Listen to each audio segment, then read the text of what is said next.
Hello, happy campers. I'm Spike. I am Chris. And we are geeking out, and it is a two-fer today. Two-fer. Two movies coming out at once. Chris has seen them both. I have no desire. We will be reviewing later on in this episode Barbie. But first, we're doing the nuclear part. We're going to be talking about Oppenheimer, which again is a 3-hour movie. I blame The Lord of the Rings for this because it was Jackson who decided that 3 hours for each movie was the appropriate amount of movie, and it's just 2.5, 3, 2.5, 3, 2.5, 2.5, 3. Long-winded people. But honestly, with Oppenheimer, I guess you pretty much have to devote that much time just to try to get the historical story in, but anyway, like I said, this one has actually seen the film, so this one's going to be doing the heavy lifting at first, and I'll give reactions. He's going to try to sell me into watching this movie. No, I'm not trying to sell you on this. Although apparently this is IMAX's big... Everybody wants to see this in IMAX, so... Perfect. Yes, so yes, this will be a two-fer. Barbie will be later, and I'm going to say... If you're planning on going to watch Barbie, please stick around and watch the end of this because you need to be prepared on what it is you're going to because Barbie has lied to you. Trust me. You notice I didn't just give that away this time. Well, I figured it should be like the biggest grabber right there is that Barbie lied to you because it looks different. In trailers, you're like, oh, fun, stupid movie. And it turns out, total. Meanwhile, for the real comedy of the week, let's you start talking about Oppenheimer. Oppenheimer, yes. The movie about the guy who invented the atomic bomb. The Big Bang. Well, second Big Bang. Directed by the wonderful, one of the most best directors, Christopher Nolan, who in my book went from Steven Spielberg was like number one, and then there was Christopher Nolan, but Christopher Nolan is now number one because Steven Spielberg really hasn't done nothing original in so long. I kind of want that back, but he hasn't done that. But Christopher Nolan, best known for Dunkirk and Interstellar and the Dark Knight trilogy and all these great, fantastic movies, has done it again.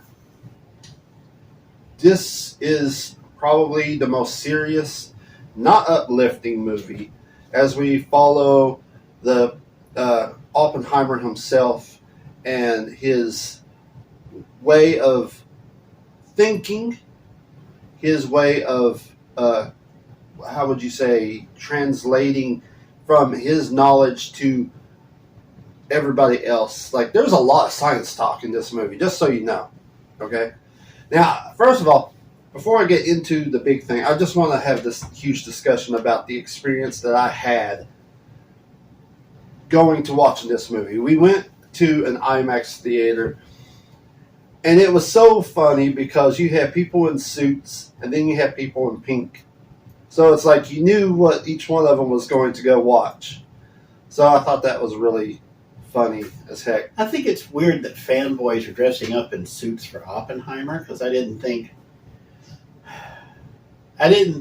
that Christopher Nolan really had that much cachet left that he had that many fanboys who would dress up. And it's not like people dress up to go to the theater anymore. I mean, this is considered formal wear at your typical movie theater anymore. But yeah, it's pretty funny.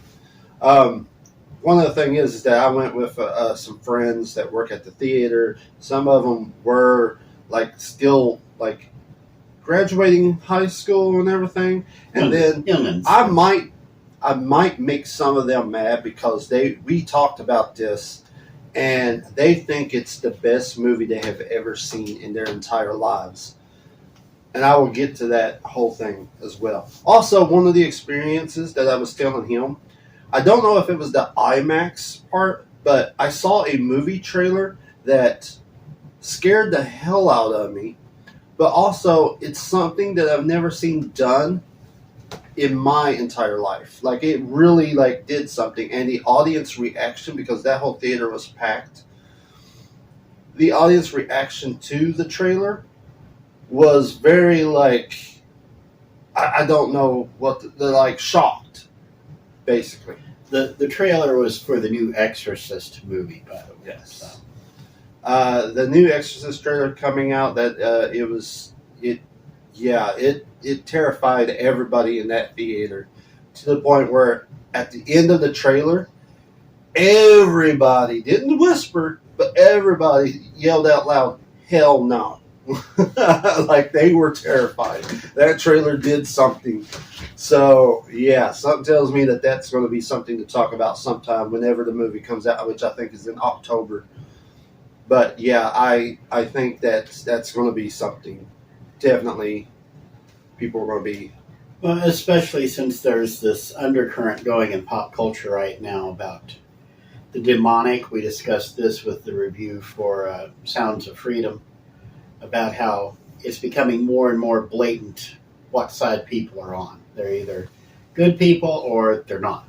So, there are fewer and fewer people sitting on the fence, movies like this that, like I said, I have not seen the trailer personally. The Exorcist, I get with the Catholic consultants, because all the movies are supposed to have, the priests who do the exorcisms are Catholic, okay, for the most part, because there is a very specific type of priest that the Vatican consecrates for the purpose. So they have to follow very particular things. If I'm making this new Exorcist movie, I'm sitting down with my Catholic priest who's serving as my advisor, and I'm sitting down with a copy of that film which had the demon in it earlier, and I can't think of its name right now. It wasn't Insidious. Everybody can tell me what it was, because I did give that one like 5 stars, because it was the one where he's in prison. The prisoner, yes, who's demonically possessed. So I can't think what it is, but I'll think of it sometime or another. But you're going to see, honestly, this is the 70s all over again. Because it really is, because you're seeing The Exorcist coming back, you're seeing inflation is back, an incompetent Democrat president, you're seeing all this folderol going on in the background, sexual stuff everywhere, just openly practiced, heavy drug use. We've seen this before. They're seeing it now. And of course, if you're a student of history, you know what comes next. But I'm not saying Trump is the next Reagan, but that's a political show if I never get it edited and out there. Good luck with that one. Go ahead, Chris. Anyway, so in case you guys, Oppenheimer was like 3 hours. Barbie, that's a whole other discussion. So I do have notes and stuff that I want to head out here. So anyway, yeah, the story of how Oppenheimer created the atom bomb, his ideas, and this movie is kind of like a documentary, except there's no narration. There was like nobody like talking over it saying, now he discussed this or something like that.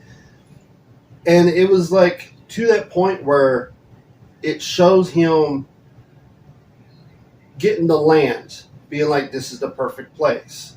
All the people he's involved with, which there's this huge conspiracy about like communism, and like his mistress was a commie, and his wife was like friends with commies, and he was, and that ends up being a big part because he's being questioned toward the end of the movie. So it's like telling everybody's story of how they met him and how he got to be where he is.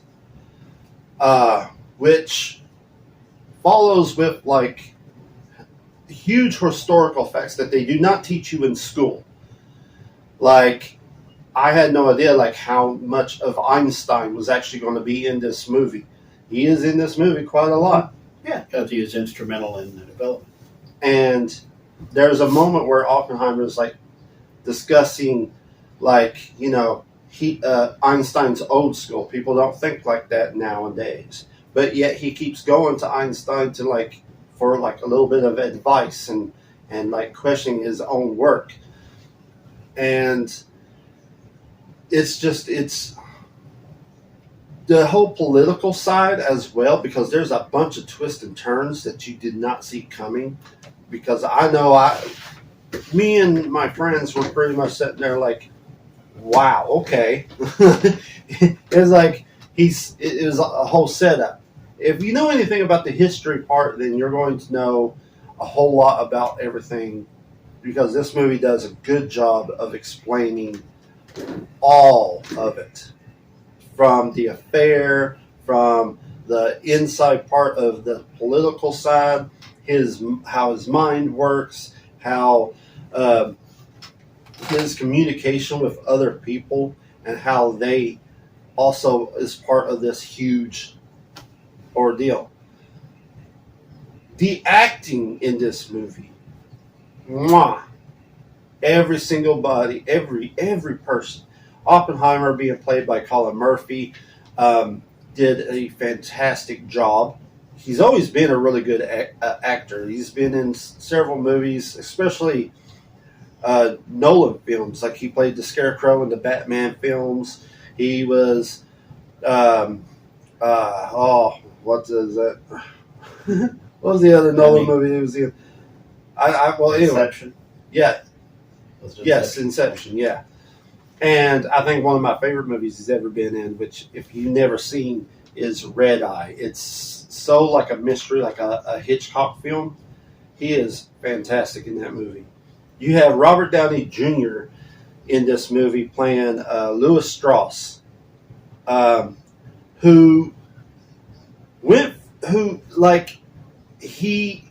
do I explain this guy? He's a puppeteer.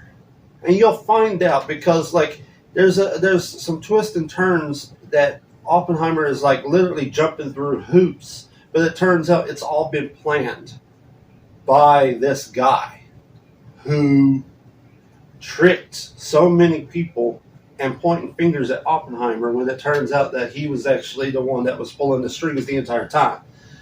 And it's just a huge twist, and you're just like, wait, when did this all happen? So it's across the board. It's really good. We also have Matt Damon in this movie playing Leslie Gross. I think I said that name right.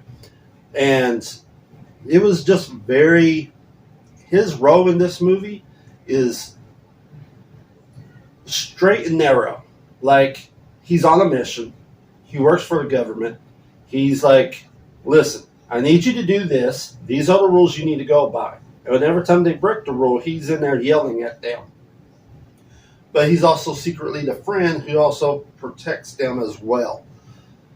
So you have that. Also, when it comes to the acting, this movie is packed full of famous, fantastic actors that I haven't seen in so long.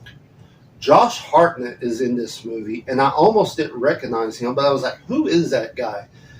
And then I'm like, wait a minute, that's the Pearl Harbor dude. That's the dude from that movie, and I'm just like, what? I can't remember the other actor's name, but he's better known for playing like in the Harold and Kumar movies, and he's also more famous for playing Bernard in the Santa Claus films. He's in this movie, and he was totally unrecognizable until you heard his voice. And it's like, whoa, hold on. We also have a brief moment from Gary Oldman, who plays Truman in the movie. And there's this really crazy scene after the bombing in Japan and all that stuff. And he's meeting Truman. And again, it really gets to the dark side of the political stuff. But he's there meeting Truman, and Oppenheimer's like, I feel like I got blood on my hands. And Truman just reaches for a napkin out of his pocket and hands it to him.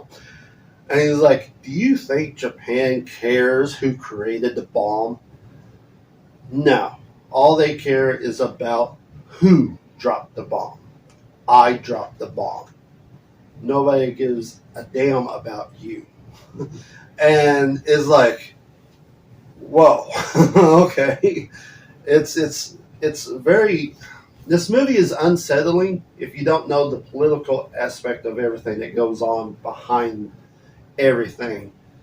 And I think the way they did that was very well done. This movie is very cinematically amazing. It really is. It's very cinematically amazing. This movie, you will have an experience, and you're not going to walk out of there happy. You're not going to walk out of there excited. You're just going to walk out of there going like, okay, yeah, Now you know. yeah. It's like, wow, all right.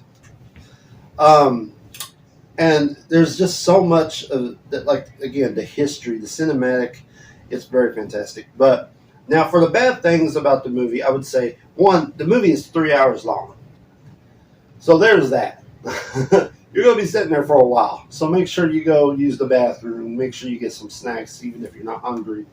You know, be prepared. I'm going to say something. If we are going to continue to get 150 and 180 and 200-minute movies, you're going to have to start programming intermissions.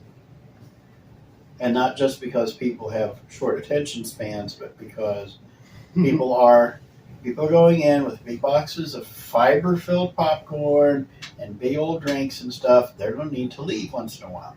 Yeah. So, and especially a film like Oppenheimer, where there's just so much information, and it can kind of start squeezing out your ears after a while. That's one of the risks of a historical biopic.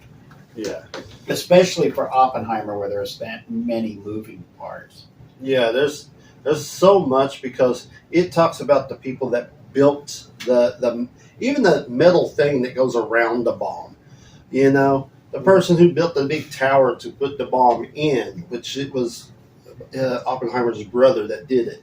The land that they had to borrow from the Indians, and he was going to give it back to the Indians, but then the government's like, no, we're going to keep using this. And you know, like there's so much there that you're going to have a huge history lesson on something that you never thought that you needed to know, but you're kind of glad that you know. You're also going to find out why, even though that there is nuclear weapons out there, but why nobody uses them. They may threaten that they're going to use them, but why they're never going to use them. There is one scene from the trailer that was out about Oppenheimer explaining how a nuclear reaction occurs. And the guy he's talking to said, so you're saying there's a chance that we detonate this thing and it sets off all the other atoms on the planet and just causes the whole planet to explode? He says, well, it's not a non-zero chance. They had no idea what they were dealing with. And, Yeah. And I'm sure Einstein knew what he was dealing with. This is the type of film that becomes a landmark, because Spielberg had this moment when he did Schindler's List. Nobody knew who Schindler was until they made that film, and then that made him a household name. Did you know that Schindler still makes elevators today? That's what Schindler does. They make elevators and escalators. So if the next time you're in an elevator, look to see if it says Schindler on there somewhere. It's the same company. Wow. So he was involved in a motor works. So it's Oppenheimer. Like I said, I haven't actually seen the film, but it is a fascinating story, and it has so many moving parts that, yeah, I can understand why it would be 3 hours just to be able to tell the story. But yeah, you guys are going to have to start the logistics on these things of providing an intermission if you're going to keep going long like that. But it's the type of story that needs to be told.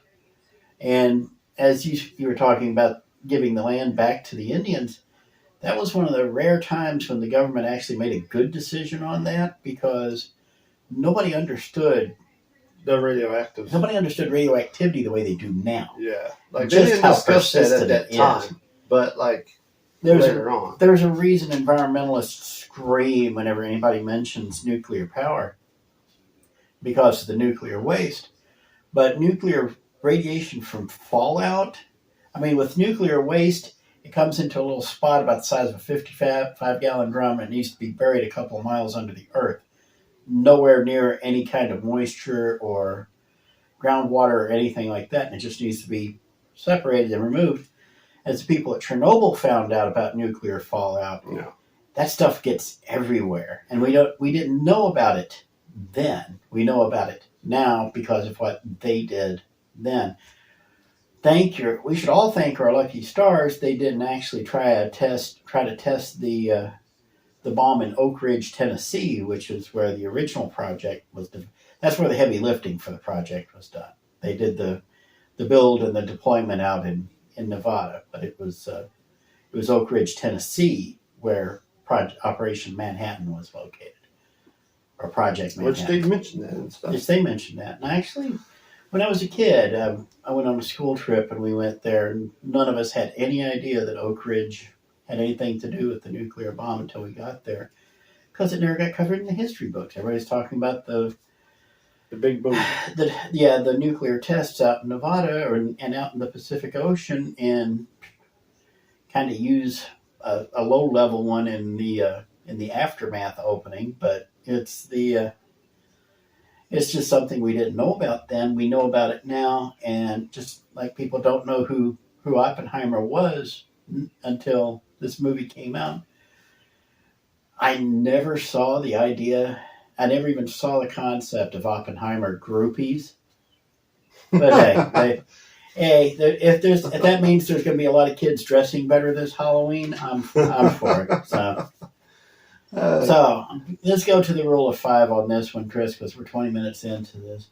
5 is full price on Saturday night with a date, and 0 means not even drunk. Where would you put this, Mr. 5 o'clock? All right, so this is where my friends are probably going to be mad at me, because they walked out of this movie going like, wow, this is like the best movie I've ever seen and everything. And I understand that. This movie is really good. This movie is beautifully done, a very cinematic piece of art. If this movie does not win Best Picture of the Year next year, It's award bait is what. Like, this is definitely going to win something. Has to. However, I got this thing where there are certain movies that are really, really good, but they're only worth watching once. Schindler's List is one of those movies. Schindler's List, like, I love that I watched it. It's a really good movie. Will I ever go back and watch it? No. This is one of those where I will never go back to watch this movie, because I've seen it once. It's good. I know how it made me feel. I will never go back and relive this. So this film is not going to have legs at the box office, you're saying? Oh, no. It's going to have big legs. It's going to have stocky, strong legs. It's going to stand on its own. Like right now, the 2 big movies that everybody was looking forward to this summer is Oppenheimer and Barbie. Barbie lied. I'll get to that on the next one. We'll get that in a minute. But this is like, this is up there. And it is getting big talk. And everybody's loving this movie. Nobody said nothing bad about it. So this movie is definitely very cinematic. I keep using cinematic because it's one of those that is like very rare films to where this is what, like, the acting, amazing. Everything, the way it was shot, amazing. Like, everything. So, yeah. I will say a 5 because it is, you need to see this movie. Would it lose anything on IMAX if it comes out of IMAX? If you see it on a regular screen, you think? No. One of the things that was, okay, it's a small thing that I had an issue with, because this is like the first time in an IMAX theater to watch something like this. due to the fact that Christopher Nolan does things practical, they did not do, like when the bomb went off, they didn't do the whole gigantic mushroom cloud. It was up there in the fire. The fire, like it did look like the screen was on fire. But it didn't do the whole gigantic, mushroom cloud thing. Which I got to admit, I was a little let down. I was like, that's probably like the one time that I kind of wished he would have used CGI just to, show it. Well, there is a lot of publicly available footage, and thing is, it's publicly available footage. People have seen the mushroom clouds that go off from nuclear bombs before. Very, very rarely do you see nuclear hellfire up close, because honestly, though, you know what movie I think I can remember seeing a nuclear fire in? Terminator 2. No. When Sarah Connor has her hands on the playground. And it doesn't even get that graphic. It doesn't show that. No, it just shows the fire. Yeah. So it's a different way of experiencing what a nuclear bomb would look like. This is what people saw. This is the last thing they saw approaching them. Because you still have Hiroshima shadows in Japan, where people just, almost like a photo negative, they just were erased and their carbon atoms were infused into the wall behind them. That's how intense the fire gets. Yeah, it was. Yeah, I think you can watch this on a regular, even on DVD, and still have that experience. It was more about the storytelling and how well it was made. So yeah, I mean, it's definitely an experience you should experience once. Yeah, you're not gonna be able to put up with it a second time, most likely. No. The thing I like about films like this catching on is that it makes people think, and it starts putting ideas into their heads. There's going to be. This was the biggest problem with Oppenheimer, is that Oppenheimer has always been seen as one of the villains in this story. Okay, now Einstein was way too photogenic for the average person to vilify him, but Oppenheimer made a nice, convenient villain. So that's why part of the reason why Christopher Nolan went with him, because everybody thinks of Einstein as being this warm, fuzzy guy with the frizzy hair and talks in thick German accent and stuff, but they don't realize Oppenheimer did a lot of the heavy lifting on this project. So a chance to rehabilitate his character. Glad to see that, and honestly, if I get around to watching this movie, it probably would be on a smaller screen. Yeah, I mean, just small doses. In small doses where I can stop and go to the bathroom and then come back and try to finish watching it. But then again, I'm the guy who still watches History Channel. So yeah, Oppenheimer's for me. So Chris gives it 5 out of 5, recommended by GEEKIN OUT. Yeah, Definitely. Now let's flip that coin over and let's look at the plastic-wastic, totally elastic world of Babs, Barbie, and her crotchless friend. Yeah. Okay. Oh boy! Now Chris has already intimated that he considers this a form of false advertising. It is. This is Warner Brothers. I think this will be Warner Brothers' response to all the Disney Trek that's been coming out, because this Warner like, hey, we can do that garbage too, but go ahead, Chris, walk them through it. All right, so let me tell you why Barbie has lied to you. I saw this trailer and it totally made me want to go watch this movie, because I believed that this was just going to be a fun, goofy summer movie. Not going to take itself serious. Just a fun watch. Kind of like the Lego movie was, where it didn't really take itself too seriously. Yeah. And actually integrated the core concept of the toy into the movie, which this movie also does. So better. Which this movie also did, but in a different way. So go ahead. So this movie definitely lied to everybody, which is why it is #1 at the box office right now, because they thought that what I thought. And now people who saw it are coming out going, that is not what I expected. This movie is not for kids. This movie is not demographic to anybody. I don't know who it's demographic for, but it's like I don't know what's going on. The trailer. I'll tell you the target audience later. Go ahead. The trailer makes it seem like it's going to be this fun film. So it's like there's this thing called Barbenheimer right now, where it's like people will watch Oppenheimer, be depressed, and then go into Barbie and be like, "Ha," and all that stuff. I think it would have been called Opie. Oh, Because Oppenheimer, Well, Barbie, Opie, well, actually, they can't do that because in the movie Oppenheimer, that's what everybody called Oppenheimer, Opie. Well, no, wait, Oppie is what they called it. So, yeah, I guess. Kind of. Go ahead. Anyways, so yeah, if they put what was in the movie in the trailer, this movie would not. Nobody would go see this movie. So Time for the honest trailer crew to come out.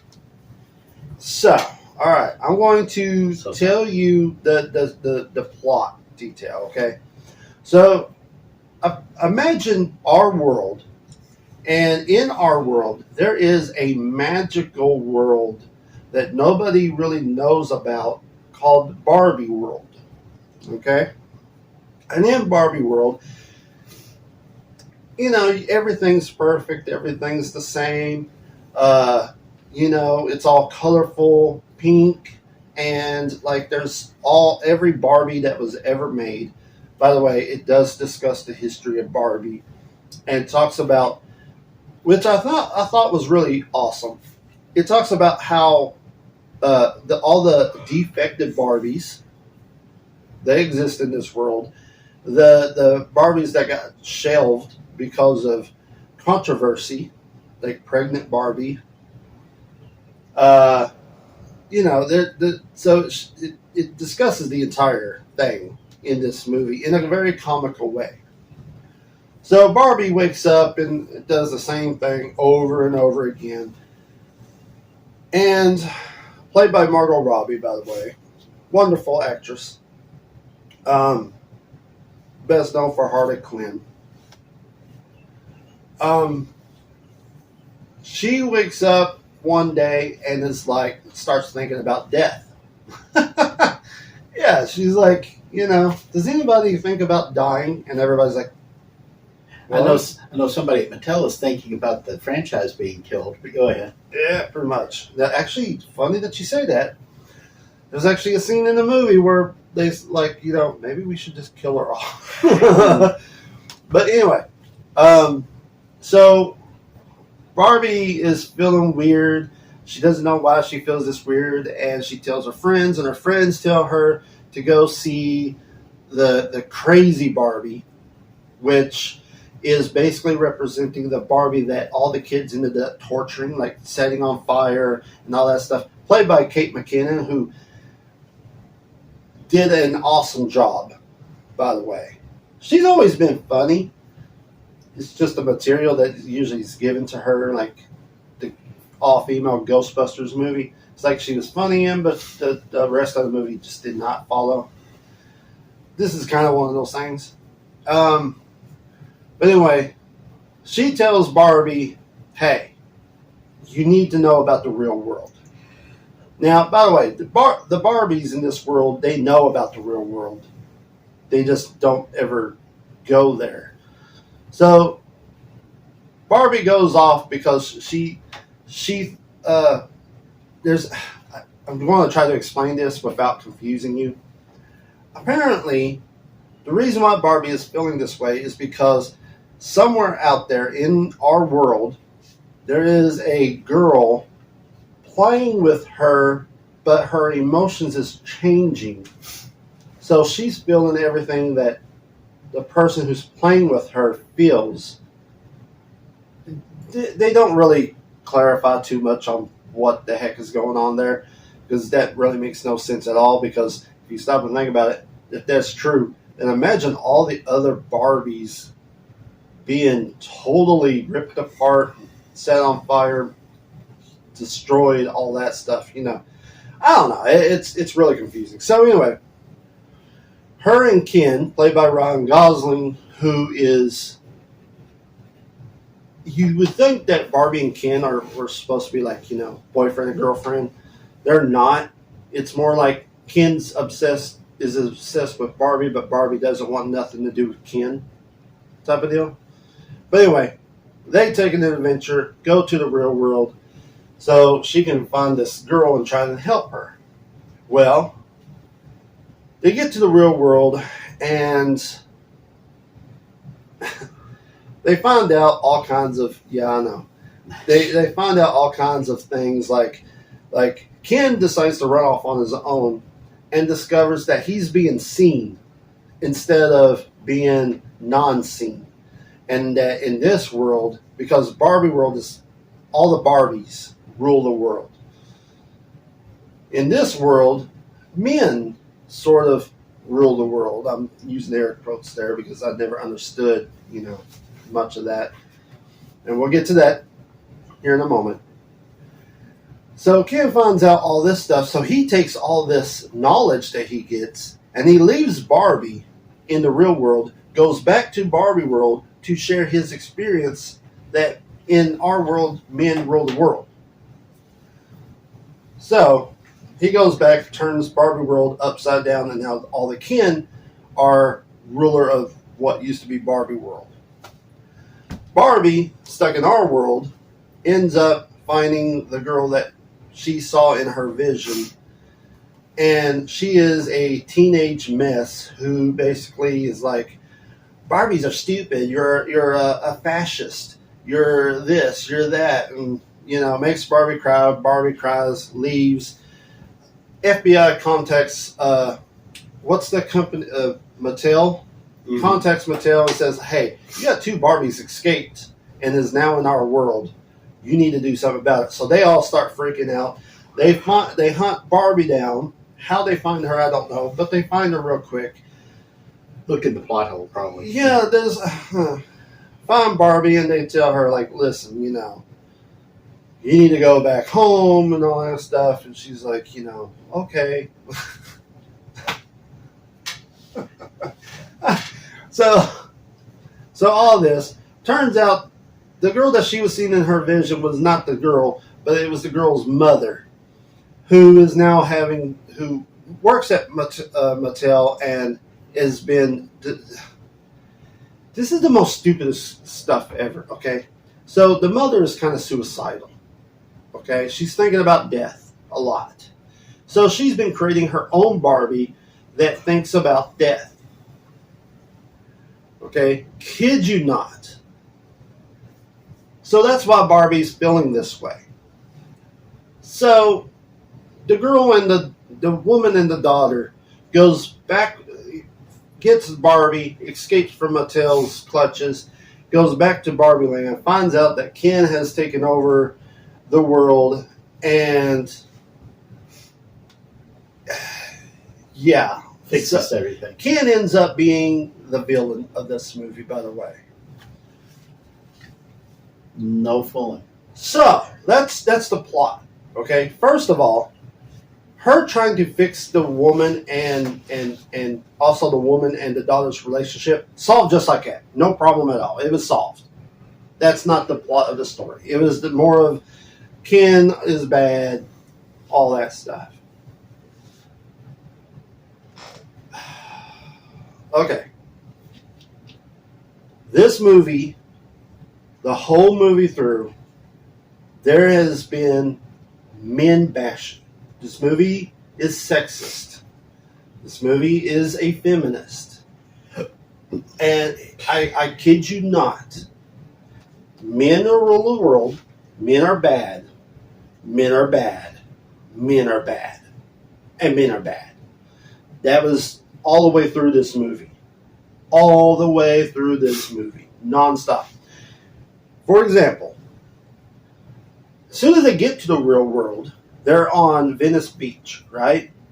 And everybody's looking at them, and she's like, why is everybody looking at me? It's weird. And this guy in broad daylight, in front of her, what should be her boyfriend, comes up and slaps her on the butt. Like, that doesn't actually happen.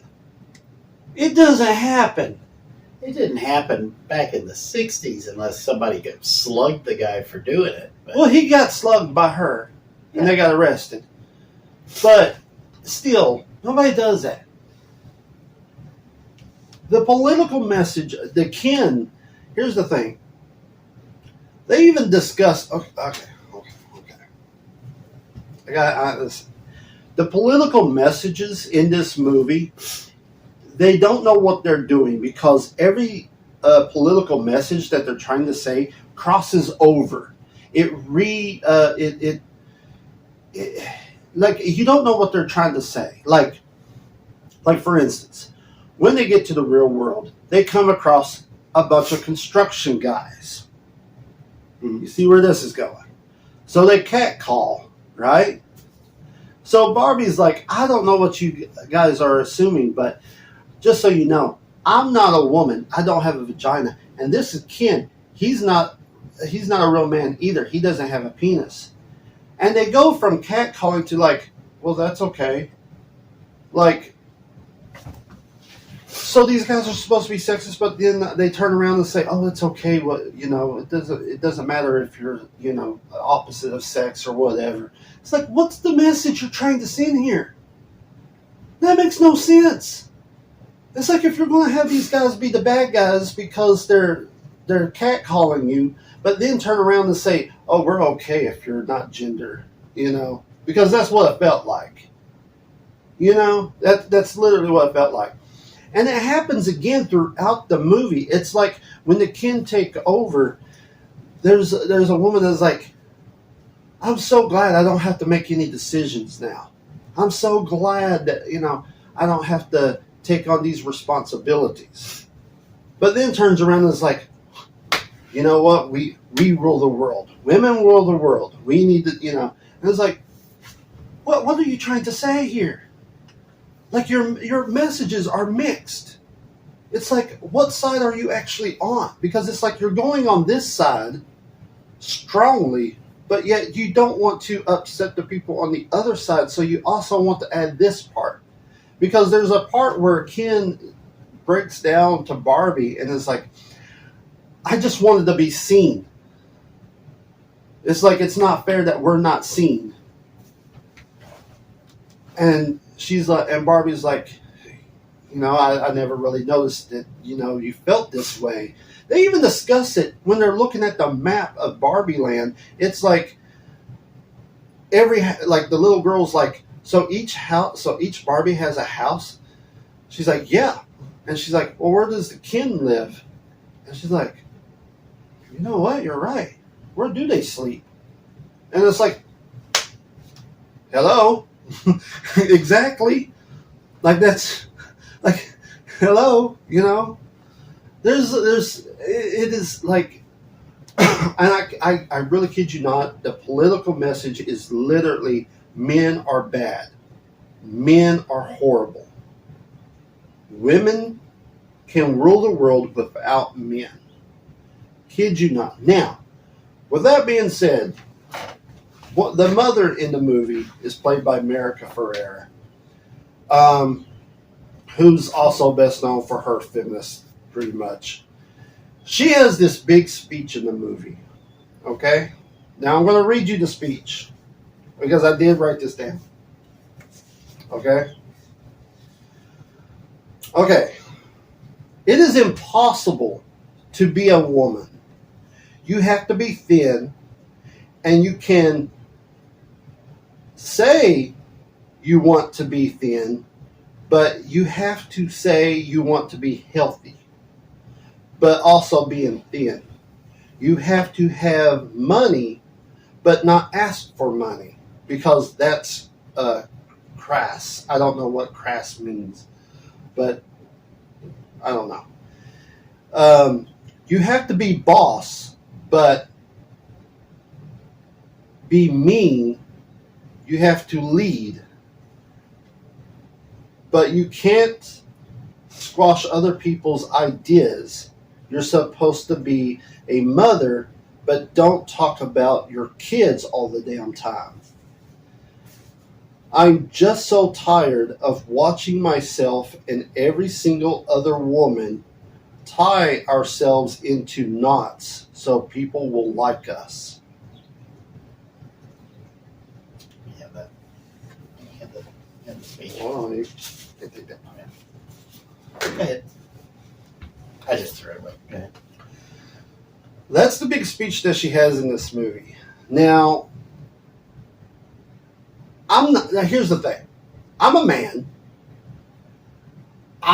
So me giving this review and talking about how they hate men in this movie is honestly, take it for a grain of salt, I guess, because again, I'm a man, I'm not a feminist.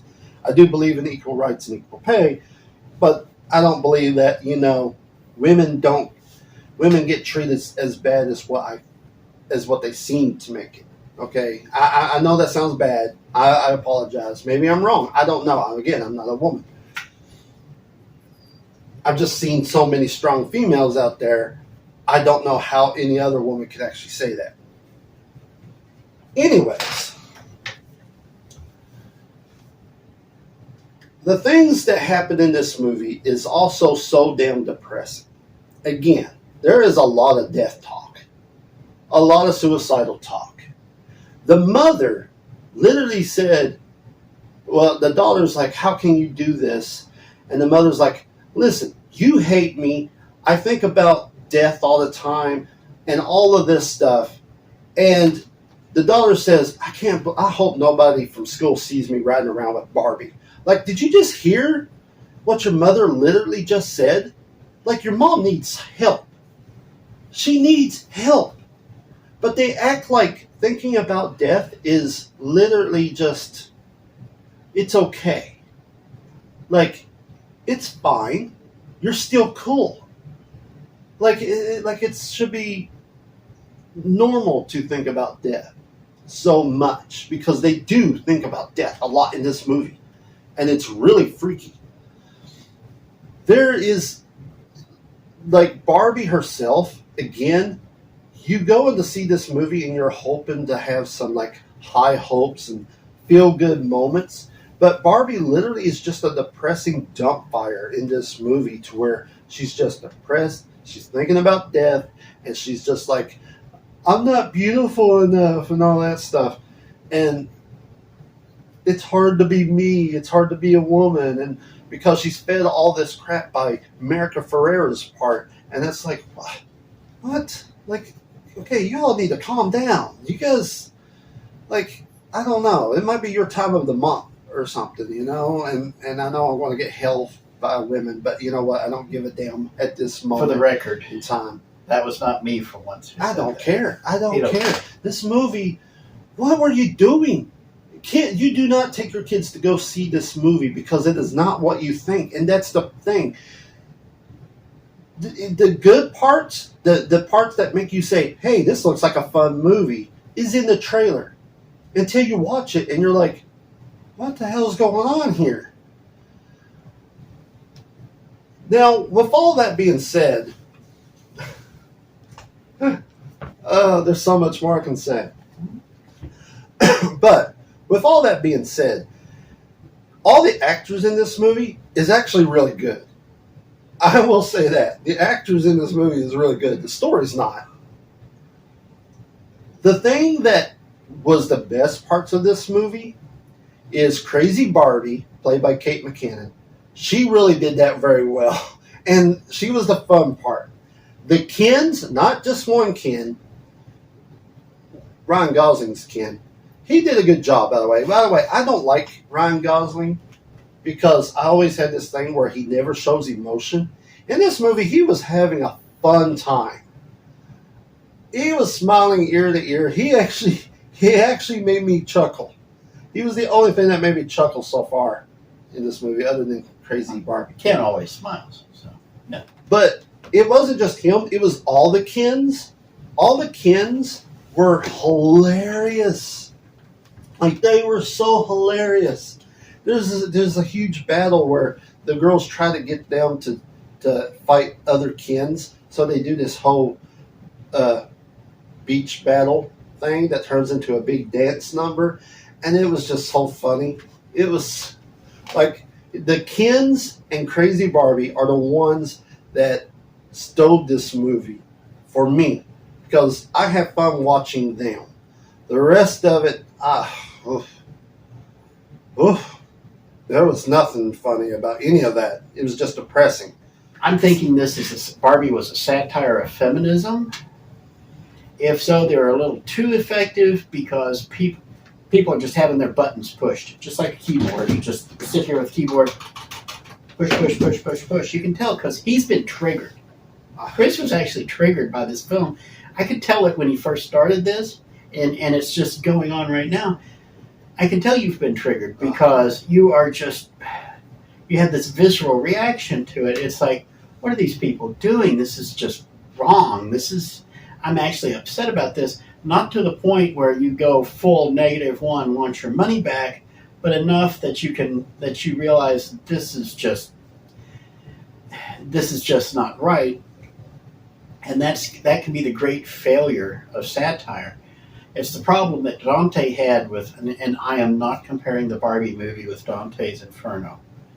Dante missed the mark because people took his book as a commentary on what hell is actually like and started incorporating it into the faith. Little pieces of it anyway. This is a clown world work of what feminism looks like. And so the idea is you see the left get triggered constantly by film, by television, by just piddling little mistakes here and there, things that offend them, little microaggressions. This one, there's no microaggressions in the Barbie movie. It is full-blown whack-a-mole, nailing everybody's buttons to try to get a reaction, which they did, that will wind up dooming the movie. And then again, maybe I'm full of crap. Maybe I'm reading too much into this. Maybe the director is an idiot and the writers and everybody involved. It certainly happened before. Again, Ghostbusters 2016. But I'm saying there might be a little bit more to this that meets the eye, and only time will tell. So that's what I'm thinking. Like maybe I am going a little bit. Maybe I am overthinking it, but it just feels like I left the movie feeling bad to be a man, and it just like it. And that's what makes me think satire. Yeah, and the messages are just so cross. So maybe you're right because it's like men rule the world, but then at the same time it's like, well, maybe they don't. And it's like, where are you going with this message? You know, even like when she goes to Mattel and she's like, wait, all the guys are the ones that is running Barbie? And he's like, well, no, I don't want you to think that we're sexist.